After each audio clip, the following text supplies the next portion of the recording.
Many industries have had a tough time during the pandemic, especially ones related to travel. With people traveling less and rules in place to help stop the spread of COVID, of course, the cruise industry was one of the hardest hit. And now with the world slowly going back to what we're calling a new normal, why not celebrate with the cruise? Travel editor Peter Greenberg is here to tell us why now is the perfect time to set sail on the seven seas.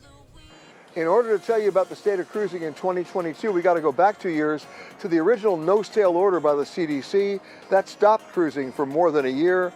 Then they issued something called a conditional no-sail order, which forced the cruise lines to stop what they were doing and comply with about 75 new protocols ranging from interior design, ventilation, dining services, shore excursions, a whole range of things. They did that.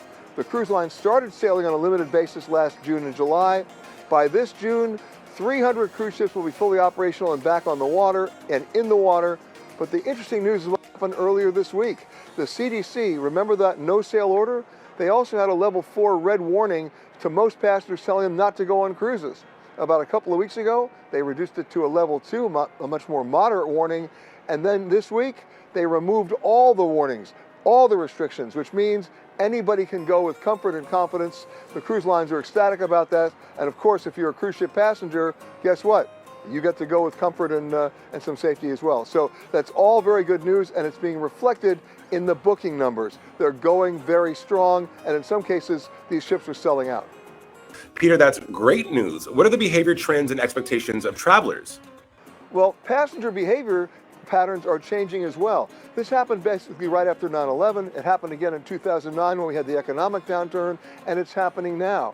People are basically choosing experience over material items. They want to put their families together and travel as a group, much more multi-generational travel, and their expectations are higher in terms of what they want in terms of sustainability, social distancing, not just on the ship, but in the destinations that they're visiting. So you're going to see cruise ships pivoting and going to ports that they may not have ever gone to before, and then staying there longer periods of time to give people the opportunity to have a much more immersive experience at those ports. Peter, of course, it's no surprise that gas prices are at an all-time high. What will rising gas prices mean for the cost of travel? Well, that's a tough one right now because it's a factor of rising fuel prices because of Ukraine, airlines cutting capacity, and of course, basically the economic situation in general. What's going on at the fuel pump is also going on with airline ticket prices. Cruise ships, not so much.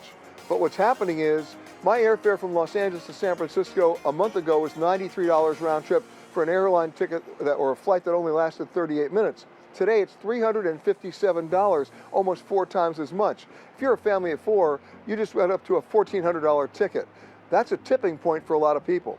However, even with gas at $6 a gallon, I was in LA last week and my fuel cost was $6.29 a gallon, ouch.